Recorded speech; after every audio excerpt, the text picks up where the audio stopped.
l'ai pris aussi pour moi parce que ça me concerne. Donc, concrètement, quels sont les défis que vous avez? Bon, le premier défi pour moi, ça va être de reprendre contact avec la réalité polynésienne, parce que j'étais absent pendant 5 ans. Et donc, il y a des choses qui ont évolué, il y a des choses qui ont changé, il y a des problèmes nouveaux qui sont intervenus. Et donc, je ne peux pas arriver, tout changer, décider comme ça, sans avoir d'abord un regard sur la réalité de la Polynésie.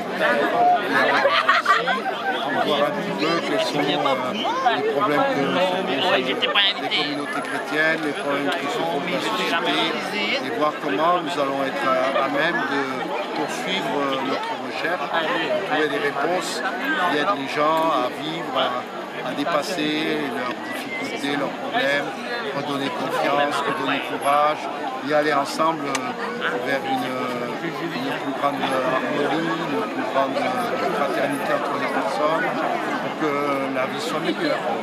En termes de vocation, est-ce qu'on peut s'attendre à avoir d'autres ordinations de ce type d'ici les 5 ans à venir ou plus?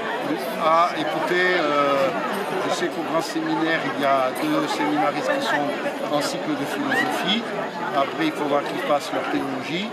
Et puis, il y a des jeunes qui doivent rentrer là au mois de ces jours-ci, là, qui sont rentrés, des nouveaux. Donc, on va voir qu'est-ce que ça va donner. À la différence des prêtres qui servaient au temple de Jérusalem, le prêtre parfait, c'est qui? C'est Jésus. Il est, lui, le prêtre parfait voulu par Dieu. Celui qui accomplit parfaitement la mission du prêtre. Et désormais, il n'y a plus d'autre prêtre que le Christ.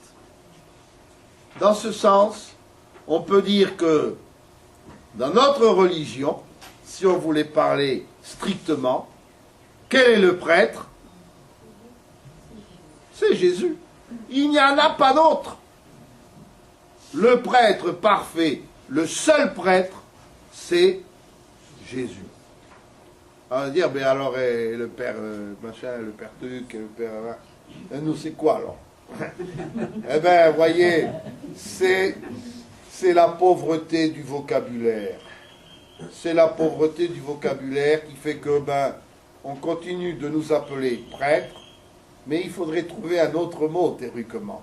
Car le seul prêtre, c'est le Christ.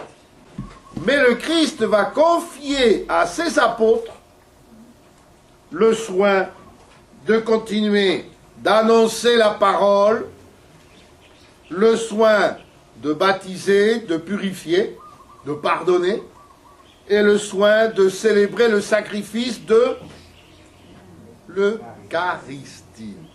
Le Christ confie aux apôtres le soin de poursuivre ce que lui a fait. Que lui a fait.